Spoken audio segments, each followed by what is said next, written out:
Hello guys, this is King and welcome to Pinoy Tube.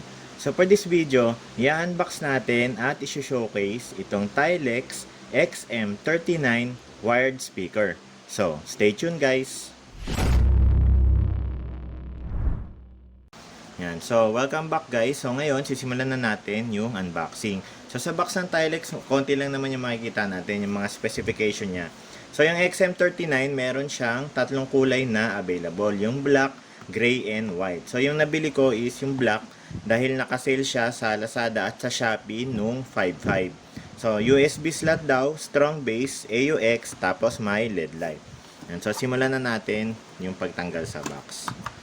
So nabili ko lang to ng 299 pesos. So ang original price nito is nasa 350 pesos something. Yan. So tanggalin na natin sa plastic.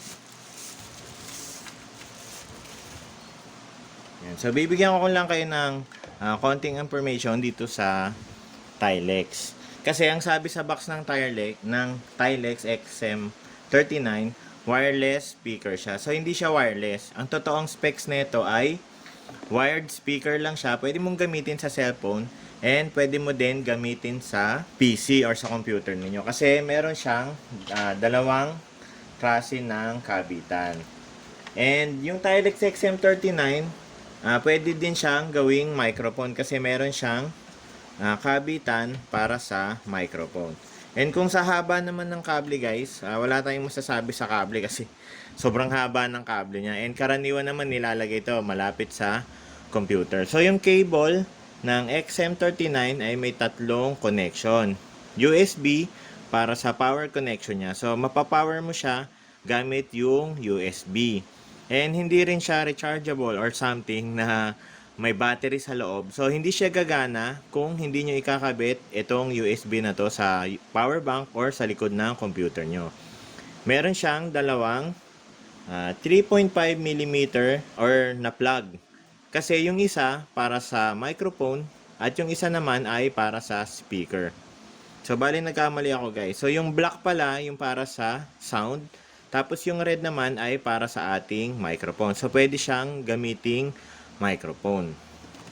Yan. So, tutur na natin yung pinaka-itsura ng Tilex. So, meron siyang dalawang ilaw sa left and right niya, which is LED light nga na pwede nating adjust ng on-off. Tapos, meron siyang knob dito sa itaas. So, yung sa knob niya, pinaka-purpose lang nito is increase at saka decrease ng volume. Yan, sa likod ng Tilex, makikita natin yung kanyang mga plug, yung mga kabitan niya. Meron siyang kabitan para sa headphone, meron siyang kabitan para sa microphone, at meron siyang power button or power switch.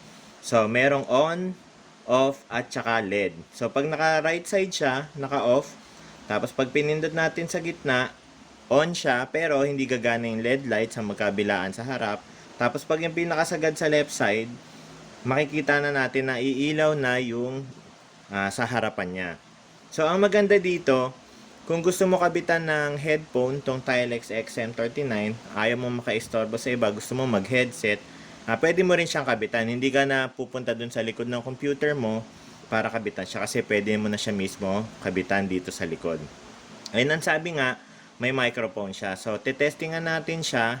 Ikakabit natin siya sa smartphone kung pag tumawag tayo sa ibang tao or sa PC natin, makakasagap talaga siya ng boses. So makikita natin sa harapan ng ating Tilex XM39 yung dalawang LED lights nga, at pag medyo lumapit tayo, meron tayong makikitang dalawang speaker na nasa loob ng grill. So titingnan natin yung quality ng sound niya.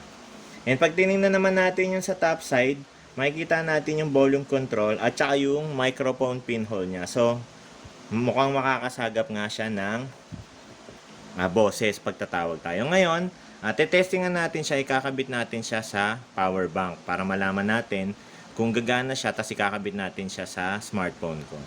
Ayan, so tetestingan na natin yung Tilex XM39. So, ikakabit lang natin siya sa power bank, tapos ikakabit natin siya sa smartphone ko para malaman natin kung maganda yung tunog niya and kung mapapa-under ba siya ng power bank na.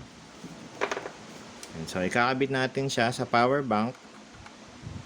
Yan. So, pagkabit ko sa power bank, umilaw kaagad yung Tilex. Yan.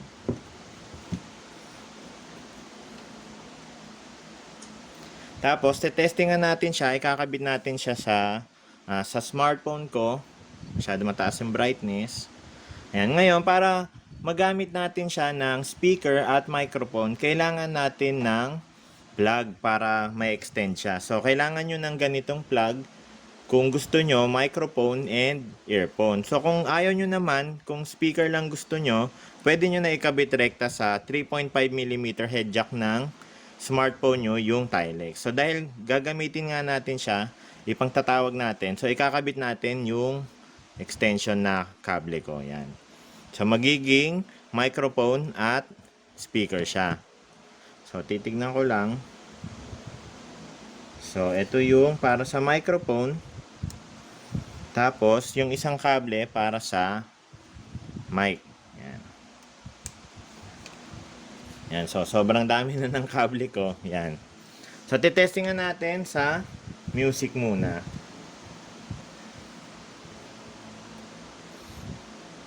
So, maghanap tayo ng copyright-free music. So, titignan natin yung sound quality niya. So, imamax ko dito sa smartphone ko. Tapos, ibo-volume natin sa Tilex.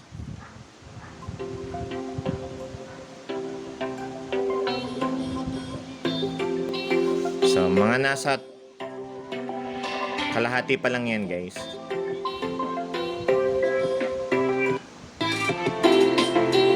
Yan.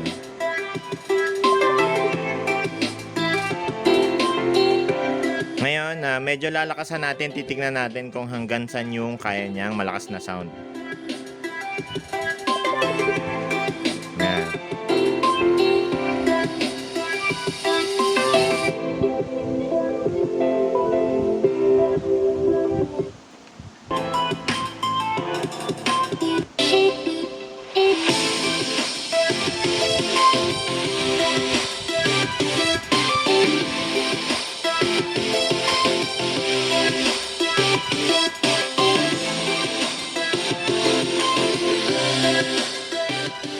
And in terms of sound quality, guys, maayos naman yung sound niya kahit medyo malakas yung music. Hindi rin naman siya nagiging tunog basag, and mararamdaman mo na may quality talaga yung speaker kahit affordable price siya.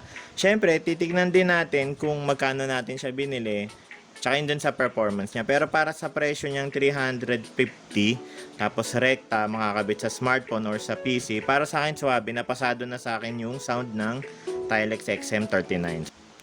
Yan. So, titignan natin ngayon kung sa voice quality naman, maayos yung Tilex. Yan. So, imamax volume natin. G model I have here. Now, my unit has 8 gigabytes of RAM and 256 gigabytes of storage. So the spec of this one, if you don't know, it's powered by the Snapdragon 750G mid-range. Yan. So, sound quality naman, maayos ko namang naririnig yung boses ni Tech Tablets, and hindi ko naman kahit English, malinaw yung pronunciation niya, naiintindihan ko dito sa mismong speaker ng Tilex XM39. Ngayon, tetestingan natin ngayon kung totoo yung sinasabi ng Tilex na may microphone yung Tilex XM39. So, titingnan natin. Patatawagin ko yung asawa ko. Tingnan natin kung masasagot ko yung tawag niya gamit yung Tilex XM39.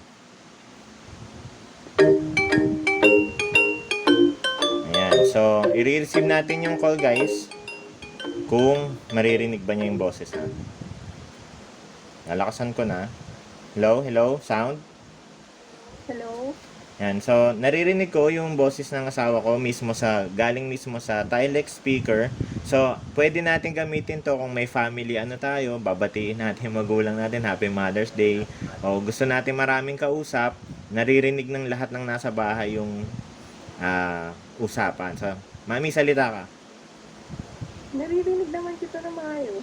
Yan. So, naririnig niya ako ng maayos, guys, kahit ginagamit ko yung microphone ng Tilex XM39. So, bali, ang layo ko sa Tilex, 3 dangkal, guys. 3 ganito yung layo ko kasi nandito ako mismo sa tapat ng camera ng smartphone. So, naririnig niya ako ng maayos.